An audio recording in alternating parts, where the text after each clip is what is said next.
Welcome back, ladies and gentlemen. This is the Bearable Bull here. And I got this aggressively average content for you today, as I'm about to post a brand new, extremely important video update on my OnlyFans down in the description below. And please take a look if you are part of that community. Now, before we get into the content for the day, we have to look at this thread by Anders Lundberg. Please give him a follow. A story in 4 pictures featuring David Schwartz. You be the judge. The thing is, we can't succeed if the industry doesn't succeed. A world where, say, Twitter is the only successful internet company is unimaginable. I expect we will always prefer wins for everyone in the space if we can. Then, David Schwartz goes on to say, I hope we don't get into a position where we're tempted to walk through a door and slam it shut behind us. But of course, I can't promise we won't. Next up, we remember the banner on David Schwartz's Twitter page. It stated, a scrappy financial startup has taken on a web of corruption and betrayal to bring instant payment to the masses. And they learn the cost of disrupting the status quo is higher than they could have ever imagined, forcing them to decide between their vision and their survival. Finally, we remember Charles Hoskinson stated, I heard rumors that the Ripple case will be settled December 15th, and that could have catastrophic implications for the industry in one way or another.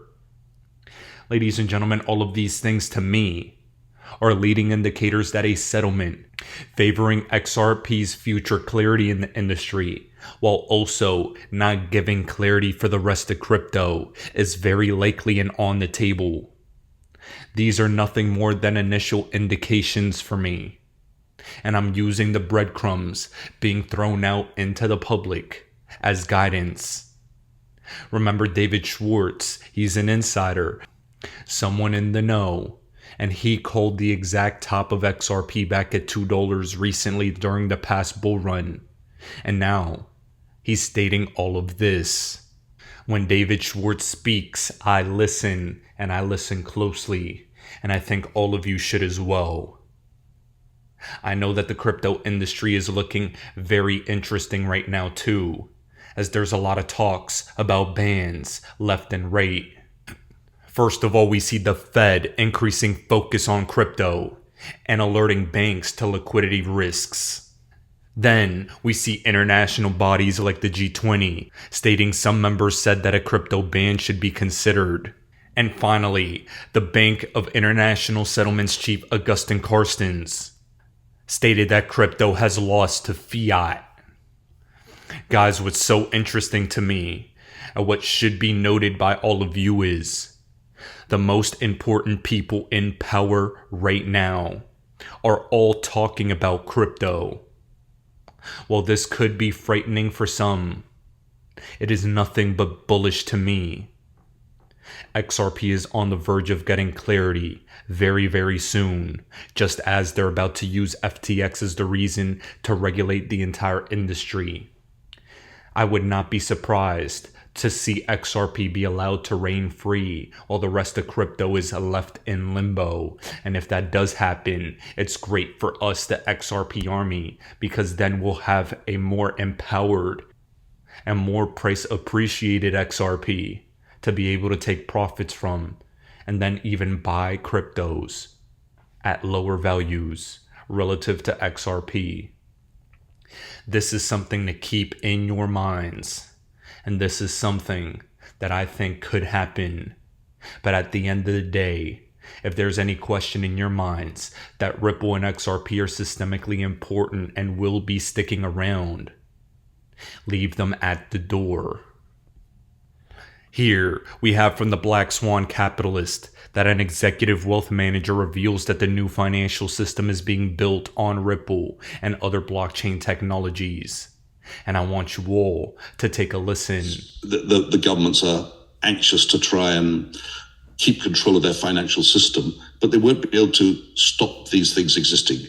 And I guess the aim of the government is to stop any competitor to the central bank digital currency occurring, but it doesn't mean to say that these things won't exist and that they won't have value. They will have value and they will exist. They probably just won't be used or necessarily be used in the same way that the central bank digital currency is used on a day-to-day basis. But it's entirely possible that many of these new digital currencies around the world will run on the technologies produced by companies like Ripple and others. You see, ladies and gentlemen, I am a big believer that there are no such thing as coincidences. And over the past 3 years, if you think, after what all of you have seen, that there are any coincidences left in the world, I think you need to get the blinders out of your eyes. While this Ripple XRP case is coming to a conclusion and major decisions are about to take place, we have Tom Emmer, GOP Majority Whip, stating he introduced the Central Bank Digital Currency Anti-Surveillance State Act to halt efforts of unelected bureaucrats in Washington, D.C. from stripping Americans of their right to financial privacy. This right here is their introduction to central bank digital currencies. And if you think for 1 second that this is coincidental, along with the fact that AI in 2023 is coming to the forefront, you're sadly mistaken. Here we have from Wall Street Silver them showing facial recognition is being used to ban people from venues. This is in New York City. And this is all aligning with the future agenda of bringing AI, social credit scores, and CBDCs into our lives. They slowly but surely creep it into our lives, and then boom, snap of a finger, before you know it, it's here.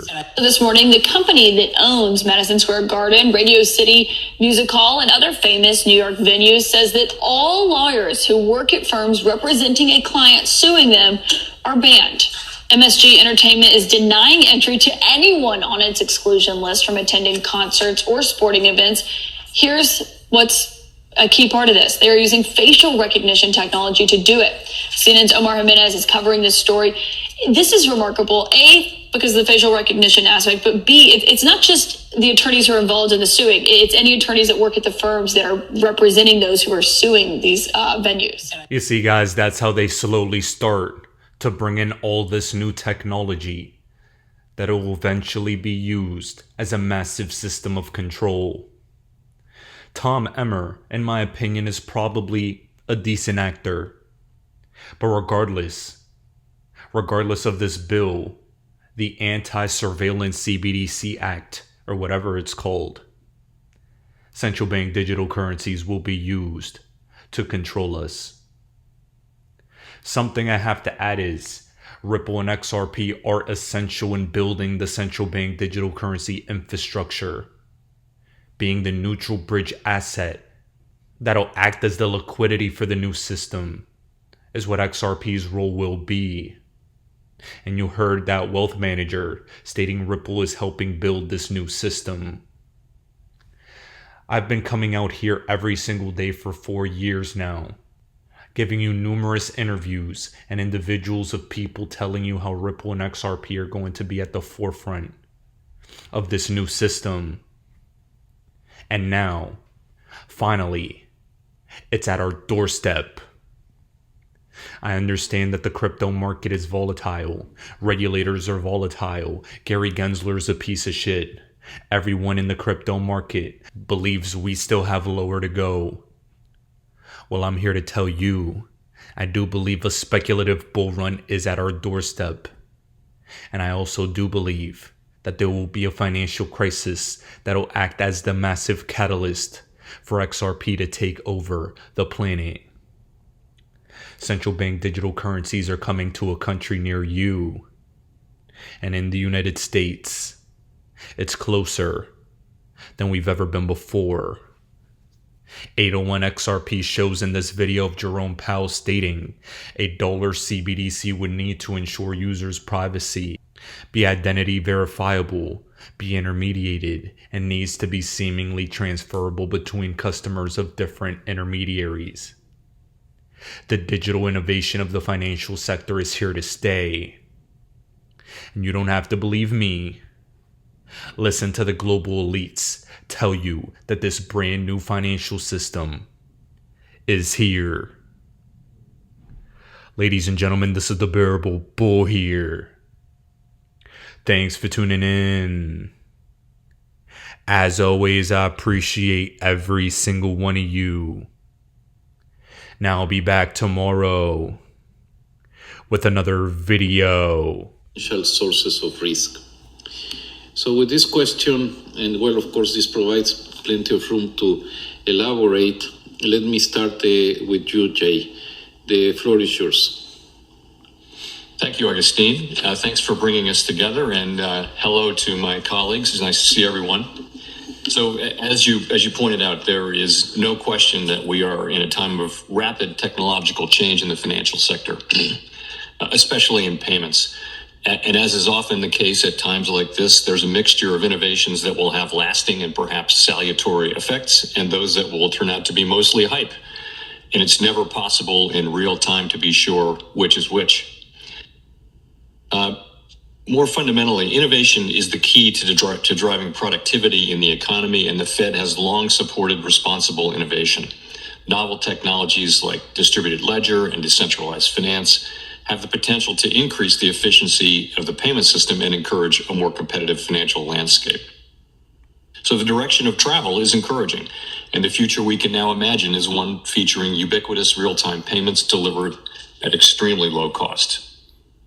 It's also easy, however, to see the risks. Our existing regulatory frameworks were not built with a digital world in mind. Stablecoins, central bank digital currencies, and digital finance more generally will require changes to existing laws and regulation, or even entirely new rules and frameworks under the principle of same activity, same regulation. From a consumer protection standpoint, users may not fully understand the extent of their potential losses, or that these investments generally lack the government protections that accompany many of the traditional financial instruments and services that they're used to. There also are potential financial stability concerns for some products. In particular, we don't know how some digital products will behave in times of market stress, which could lead to large destabilizing flows, nor do we know how stresses in crypto markets could potentially spill over into the traditional financial system. Moreover, crypto assets have been used in some cases to facilitate illicit activity, and we need to prevent this so that the innovations that do survive and do attract broad adoption are those that provide value over time for legal use cases. All of these innovations have made central bankers think critically about the intersection of money, payments, and technology, and about the role of central banks in the economy. And that is why we at the Fed recently issued a discussion paper on the future of money and payments. The paper is intended to be a first step in fostering a broad and transparent public dialogue about the future of money, and we look forward to receiving ideas and comments from a wide array of stakeholders about what the future of the financial system should look like. As the paper notes, we are actively examining potential use cases, benefits, costs, etc., risks of a central bank digital currency. And while we haven't made any decisions over whether we will eventually issue a dollar CBDC or what the underlying technological design of one would be, we did outline 4 key principles that are currently guiding our thinking. The first is that a CBDC will need to ensure users' privacy. So we're researching technological and policy options for a robust privacy framework. At the same time, a CBDC would need to be identity verifiable in order to prevent money laundering, terrorist financing, and other illicit activity, just as banks and other financial institutions currently comply with such rules. We also foresee a CBDC in the United States being intermediated so that it can leverage the private sector's ability to innovate as well as the private sector's existing privacy, identity management, and AML frameworks. An intermediated CBDC would also lessen financial stability risks that could arise from disintermediation of private sector providers, where financial services also provided by the government. Fourth, and finally, a CBDC would need to be able to serve as a widely accessible means of payment for all transactions, meaning it would need to be seamlessly transferable and between customers of different intermediaries. In any case, digital innovation in the financial sector is here to stay, and We are clearly only at the beginning of this journey. Thanks. Why do I hold XRP? Because Ripple's the chosen one to lead the new global digital payment system, and they use XRP.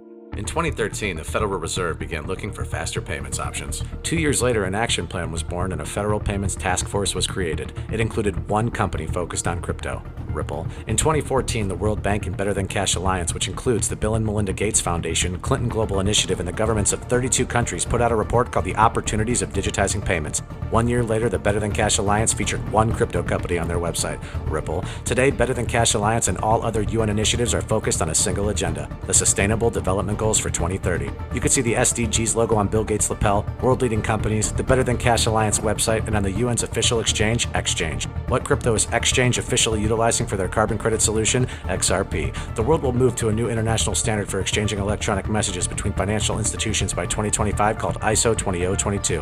Who was the first ISO 20022 member focused on distributed ledger technology? Ripple. Who's partnered with over 300 financial institutions, including Bank of America, American Express, PNC, Santander, SBI, HSBC, Standard Chartered Bank, Bank of England, India, Singapore, Scotland, Australia, and Indonesia, the largest banks in Japan, Canada, Egypt, the Middle East, United Arab Emirates, Thailand, Morocco, Bhutan, South Korea, Brazil, and Latin America? Ripple. Who is a former employee overseeing the Federal Reserve? Ripple. A former employee overseeing the world's largest asset manager, BlackRock's digital asset division? Ripple. Leading Australia's CBDC effort? Ripple. Who hired a former Treasury of the United States? Ripple. 2 former Federal Reserve attorneys to their board? Ripple. 2 former Clinton and Obama advisors, former Minister of Defense and Economics of Germany, former business director at Swift, former Swift board member, former CFO of PayPal, former head of the DTCC, former chief business officer at Uber, former VP of Amazon, and former SEC chair on their legal team? Ripple. Who's a member of the Digital Pound Foundation, Digital Dollar Project, Digital Euro Association, Mojaloop, IMF's high-level advisory board on fintech, Hyperledger Blockchain Consortium, Open Payments Coalition, Faster Payments Council, Global Payments Steering Group, Cross-Border Working Group, International Association for Trusted Blockchain Applications,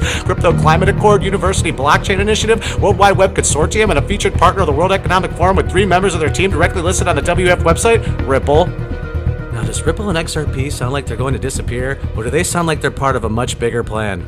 You decide.